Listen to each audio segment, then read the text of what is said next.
राज्याचे आरोग्यमंत्री तानाजी सावंत यांनी पुन्हा एकदा वादग्रस्त वक्तव्य केलेलं आहे। राष्ट्रवादी काँग्रेस पार्टीबरोबर बळजबरीनं आम्हाला बसावं लागतं, त्याच्यानंतर बाहेर पडल्यानंतर आम्हाला ओकारी येते, अशा पद्धतीचं वक्तव्य त्यांनी केलं।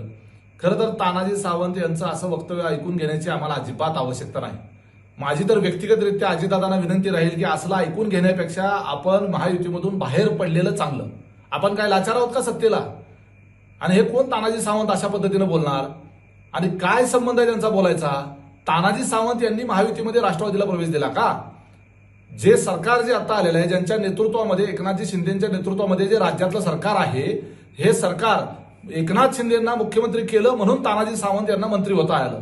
आणि त्या एकनाथ शिंदेंना मुख्यमंत्री कोणी केलं? तर ते भारतीय जनता पार्टीच्या शीर्षस्थ नेत्यांनी ते केलं। आणि त्याच भारतीय जनता पार्टीच्या शीर्षस्थ नेत्यांनी अजितदादांना आणि राष्ट्रवादी काँग्रेस पार्टीला महायुतीच्या सोबत घेतलं। तो निर्णय देशाचे पंतप्रधान नरेंद्र मोदी साहेब असतील, अमित शहा असतील किंवा भारतीय जनता पार्टी असेल, त्यांनी तो घेतलेला निर्णय आहे। आणि त्यांनी हा निर्णय घेतल्यामुळं एकनाथजी शिंदे मुख्यमंत्री झाले, अजितदादा उपमुख्यमंत्री झाले आणि हे सरकार आलं म्हणून तानाजी सावंत हे मंत्री आहेत, ही लक्षात घेण्याची गोष्ट आहे। खरं तर तानाजी सावंत हे बहुजन समाजातले शैक्षणिक क्षेत्रामध्ये अतिशय उत्तुंग काम केलेलं एक व्यक्तिमत्व आहे। शून्यातून मोठं विश्व निर्माण केलेला व्यक्ती म्हणून आम्हाला सुद्धा त्यांचा अभिमान वाटायचा, परंतु त्यांची ही अशी वक्तव्य ऐकल्यानंतर आम्हाला सुद्धा त्यांची लाज वाटते। ही काय बोलण्याची भाषा झाली?